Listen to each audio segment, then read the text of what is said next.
La notion de radicalisation est polysémique, a plusieurs sens. Vous savez, selon les sociologues, on a des définitions différentes. Mais disons que la définition la plus usuelle, la plus courante, est celle qui consiste à dire la radicalisation se produit quand il y a une idéologie extrémiste et une action violente. Si vous avez une idéologie extrémiste mais vous ne passez pas à l'action violente, ce n'est pas de la radicalisation dans le sens où nous l'entendons.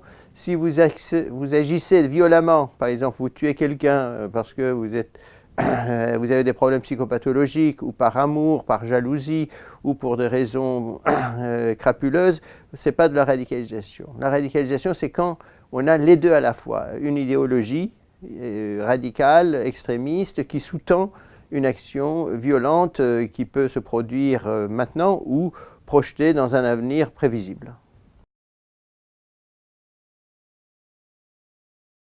Cette expression aux États-Unis a eu de la vogue à partir du 11 septembre 2001 et les attaques, si vous voulez, contre les tours jumelles et Pentagone. À partir de là, on a essayé de se focaliser sur les processus psychologiques, les réseaux, les formes d'extrémisme qui pouvaient se produire en quelque sorte à court terme sur des sites précis. Et c'est cela qui fait qu'il y a un déplacement en quelque sorte d'intérêt. En Europe, c'est à partir de 2004. C'est 2004, si vous voulez, les attentats de Madrid.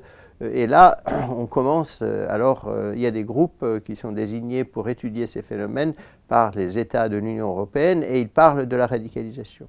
La radicalisation, si vous voulez, à la différence du terrorisme par exemple, met l'accent sur ce qu'on pourrait appeler ce qui amène concrètement un individu ou un groupe à agir violemment au nom d'une idéologie extrémiste. C'est ça la différence. C'est comme un déplacement en quelque sorte de la focalisation de ce qu'on pourrait appeler les conditions impersonnelles sur les conditions personnelles. Comment se constituent concrètement les groupes terroristes, les réseaux par Internet, par groupe de voisinage, les copains, les copines ou par imitation. Bref, c'est ces phénomènes-là qui intéressent beaucoup, ne serait-ce que parce que cette expression a été lancée d'abord par ce qu'on pourrait appeler les polices, les services de sécurité, pour pouvoir, en un sens, lutter efficacement contre les groupes terroristes radicalisés.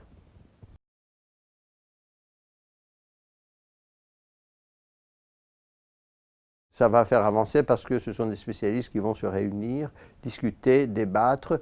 Et vous savez, dans les discussions liées à ce qu'on pourrait appeler des relations intersubjectives, on avance beaucoup plus que quand on travaille seul ou en groupe isolé. Je veux dire, le fait de réunir des gens qui ont des compétences croisées sur ces phénomènes peut contribuer à faire surgir des idées nouvelles, des procédures nouvelles et surtout faire penser en quelque sorte à l'évolution de ces phénomènes projetés dans un avenir plus ou moins indéterminé. C'est en cela que ces réunions me paraissent avoir un intérêt intrinsèque.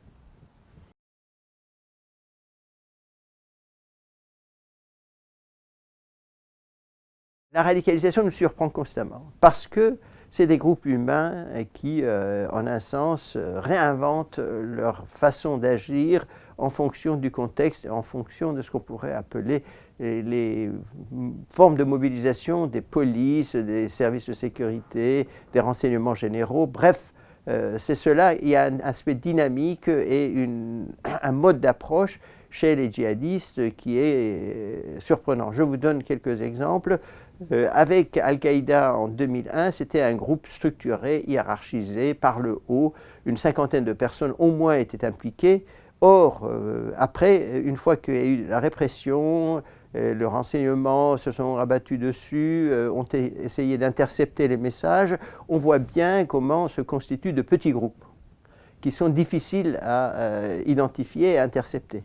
Et par la suite, on voit bien qu'on va encore plus loin. Par exemple, c'est ce qu'on appelle les loups solitaires. Même si la notion de loup solitaire prête à contestation, il n'en demeure pas moins qu'il s'agit de petits groupes, très petits groupes quelquefois. Et là, la personne qui agit seule. Par conséquent, là aussi, on voit bien qu'il y a une évolution de ce phénomène à partir du mode de répression des services de renseignement, des services de l'ordre et de la police.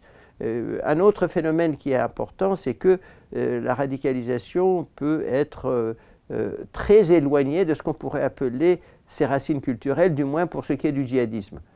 Avant, l'écrasante majorité des gens, si vous voulez, étaient d'origine musulmane, de culture musulmane, de famille musulmane. Or, maintenant, une minorité importante est faite de convertis et qui n'ont aucun enracinement, en quelque sorte, dans l'islam, sur le plan religieux ou culturel. Les parents n'ont pas, et eux, ils se convertissent. C'est entre 10 et 20% des vocations djihadistes. Vous voyez donc que c'est quand même très important, et cela fait que on est constamment sur le qui-vive au sujet des modalités d'intervention et d'action des djihadistes.